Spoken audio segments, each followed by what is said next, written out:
Bonjour à toutes, bonjour à tous. Bonjour ces auditeurs de l'émission Radio Gounaï. Nous sommes aujourd'hui au niveau du studio Tumboutoum, installé à Djidda Thiaroye-Kao par le Plan Sénégal pour les enfants, pour vous présenter une émission spéciale.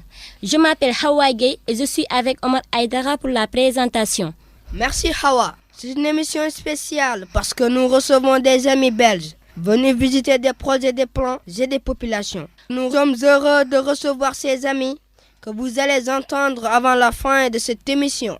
Nous vous rappelons que votre émission Radio Gounaï est un projet offert aux enfants par Plan Sénégal pour la promotion de leurs droits et de leurs activités. Vous pouvez écouter votre émission Radio Gounaï le lundi à 16h sur Radio Sénégal International RSI 92.5 FM et le mercredi à 15h sur la chaîne nationale de Radio Sénégal 95.7 FM. Le thème de cette émission spéciale porte sur l'éducation des filles. Nous allons bien sûr parler de l'objectif de la visite de nos invités belges et du projet de microfinance des jeunes. Des explications sur nos activités au niveau de studio Tombouctou seront de la partie et beaucoup d'animations pour faire plaisir à nos invités venus de la Belgique. Écoutez, c'est parti. Dans notre quartier, il y a un vieillard qui nous raconte tout le temps des histoires.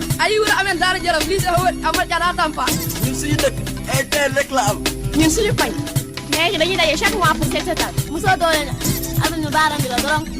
Dans notre village, on lutte contre l'exploitation des enfants. Dans notre quartier, il y a un grand qui nous protège toujours. Pour commencer, nous écoutons notre amie Kadia Wan. Elle va nous expliquer le thème de notre émission. Kadia, à vous la parole. Merci Hawa, merci Omar.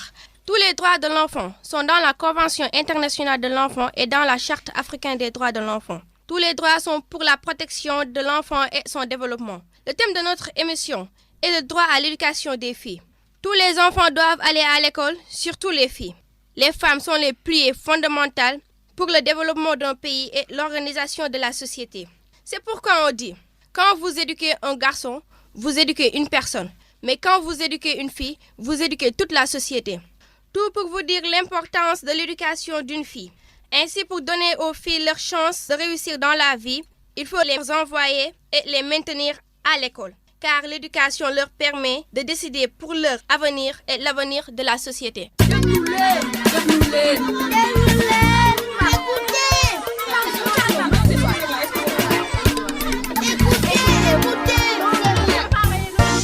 Écoute, j'ai quelque chose à dire. Merci Kadiawan pour ces explications.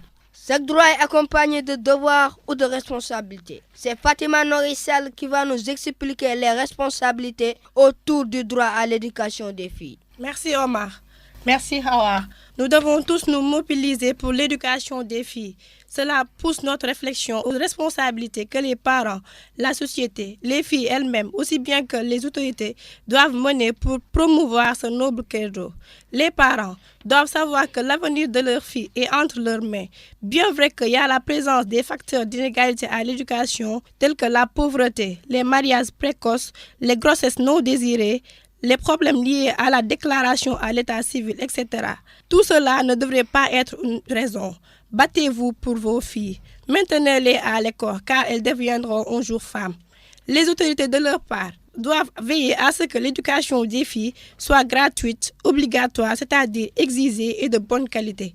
Ces dernières doivent aussi créer des édifices scolaires pour une éducation inclusive.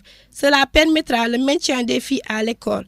Quand je parle de moi, je parle de vous, les filles. Croyons en nous, à nos valeurs et à notre avenir. Si autant d'efforts ont été fournis en notre faveur, nous devons aussi bien connaître nos devoirs, les appliquer à la lettre en retour et donc les mériter. Nous aussi, battons-nous pour notre éducation, notre passeport pour l'avenir. Merci.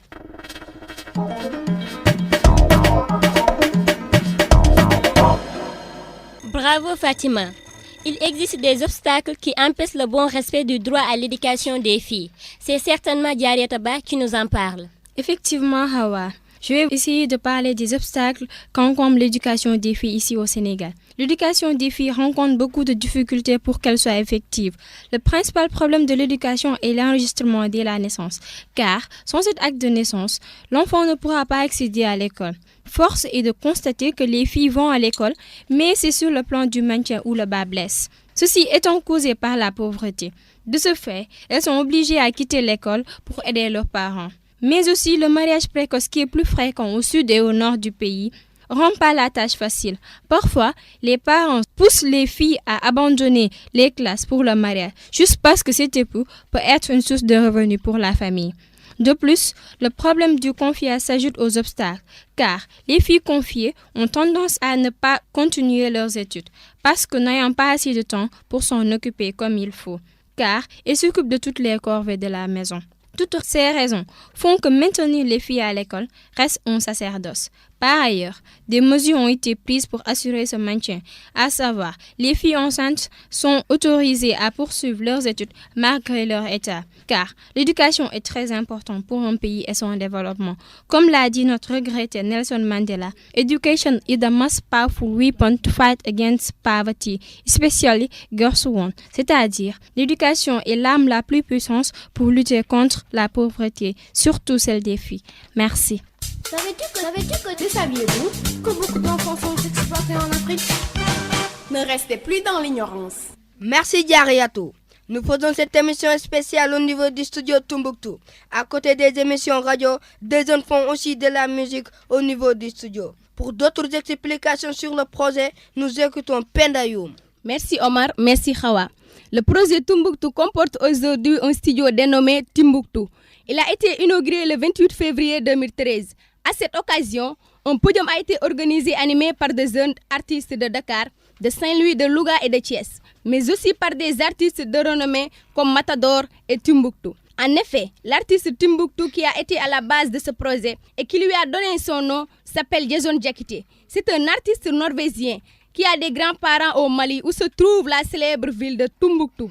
C'est donc le nom de ville qui a inspiré à Jason Diakité son nom d'artiste Timbuktu. Ce dernier, avec l'aide de Plan Sénégal et de Plan Norvège, a offert le studio aux enfants pour la promotion de leurs droits à travers la musique. Beaucoup de morceaux sur l'éducation des enfants, particulièrement celle des filles, a été enregistré avec l'encadrement des artistes et techniciens de la structure Africulture urbaine dirigée par Matador.